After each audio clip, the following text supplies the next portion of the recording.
Hello student, स्वागत है आपका आज के इस क्लास में। आज के इस क्लास में हम लोग सम प्लांट फाइबर्स को अच्छे से समझने वाले हैं, जिसमें पहला है कॉटन और दूसरा जूट।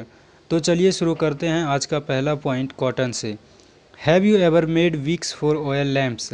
कह रहा है, क्या आपने कभी तेल के दीपक की बाती बनाई है? ऐसा अक्सर हम लोग दीपावली के समय करते हैं, या फिर जो बच्चे गांव से होंगे या फिर वो जानते होंगे कि जब घरों से बिजली पहले के समय में कम समय के लिए आती थी, तो मम्मी लोग प्लास्टिक या बोतल या कांच की बोतल के ढक्कन में छेद करके एक कपड़े का टुकड़ा, कुछ इस प्रकार आप इमेज में देख सकते हो, उससे छेद के आर पार उस छेद के आर पार कुछ बोतल के अंदर और थोड़ी सी बाती ऊपर की ओर निकालकर मिट्टी तेल से जलाती थी, तो रोशनी होती थी, जिसको हम लोग डिबिया बोलते हैं या डिबरी। और आपने अगर लालटेन देखी होगी तो उसमें भी ठीक इसी तरह का मिलता जुलता स्वरूप पाया होगा। यहाँ वही कह रहा है, जो वो बाती है, क्या आपने कभी बनाया है? What do you use for making these wicks?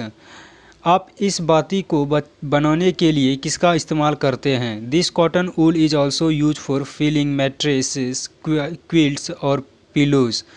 Mattresses मतलब गद्दे, क्विल्ट्स मतलब यानी रजाई, और पिलोज मना यानी कि तकिया।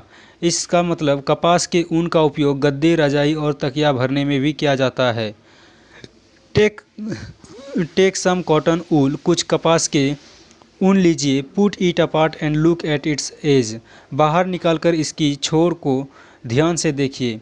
व्हाट डू यू ऑब्जर्व, आपने क्या पाया? The small thin strands that you see are made up of cotton fibres. छोटे छोटे पतले पतले धागे जो आप देखते हैं वे कपास के रेशों से मिलकर बने होते हैं। Where does this cotton wool come from, या कपास के ऊन आते कहाँ से हैं? It is grow in the fields, ये मैदानों में वृद्धि करते हैं। Cotton plants are usually grown at places having black soil and warm climate. कपास के पौधे अक्सर वैसे स्थानों में वृद्धि करते हैं जहाँ काली मिट्टी और गर्म वातावरण होता है। Can you name some states of our country where cotton is grown? क्या आप हमारे देश के कुछ ऐसे राज्यों के नाम बता सकते हैं जहाँ कपास की खेती या वृद्धि होती है? यहाँ दूसरी तरफ एक चार्ट में कुछ राज्यों के नाम दिए गए हैं, देख सकते हो, जैसे है Gujarat, Maharashtra, Andhra Pradesh, Karnataka, Tamil Nadu, Madhya Pradesh, Punjab and Haryana are the major cotton growing states in our country. The fruits of the cotton plant, cotton balls, are about the size of a lemon. कपास के पौधों का फल, कपास की गेंद, एक नींबू जितनी बड़ी होती है।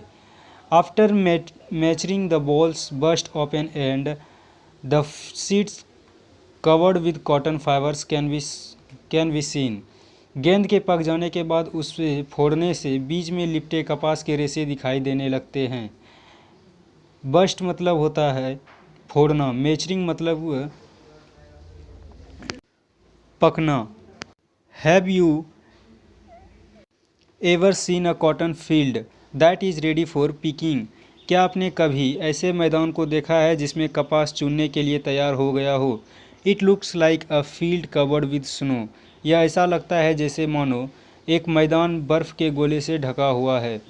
नेक्स्ट है, from this balls cotton is usually picked by hand. इस गेंद से कपास को सामान्यतः हाथों से ही निकाला जाता है।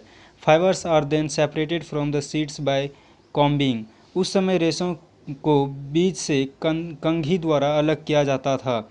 This process is called ginning of cotton. इस प्रक्रिया को गिनिंग ऑफ कॉटन कहते हैं। Ginning was traditionally done by hand, figure 3.2। Ginning पारंपरिक रूप से हाथों द्वारा ही किया जाता था, जो आप फिगर 3.2 में देख सकते हैं। This days machines are also use for ginning. आज के समय में गिनिंग के लिए मशीनों का भी उपयोग किया जाता है। नाउ कॉटन इज ओवर, अब है jute. Jute fibre is obtain from the steam of the jute plant. मतलब जूट जो है हमें जूट पौधों के तनों से प्राप्त होता है। फिगर 3.8 में यहाँ पर आप देख सकते हो। It is cultivated during the rainy season. इसकी खेती वर्षा के समय में की जाती है। In India jute is mainly grown in West Bengal, Bihar and Assam. Bharat में जूट मुख्यतः वेस्ट बंगाल, बिहार और असम में पाया जाता है। The jute plant is normally harvested when it is at flowering stage. सामान्यतः जूट के पौधों को तभी काट लिया जाता है जब इसमें फूल आने की संभावना हो या उस अवस्था में पहुंच चुका हो। The stems of the harvested plants are immersed in water for a few days. काटे गए पौधों के तने को कुछ दिनों के लिए पानी में छोड़ दिया जाता है। The stems rot and fibres are separated by hands. तना सड़ जाता है और उससे रेशे निकाल लिए जाते हैं। तना सड़ने के बाद उस रेशे को हाथों से निकाल लिया जाता है। To make fabrics all this fibres are first converted into yarns.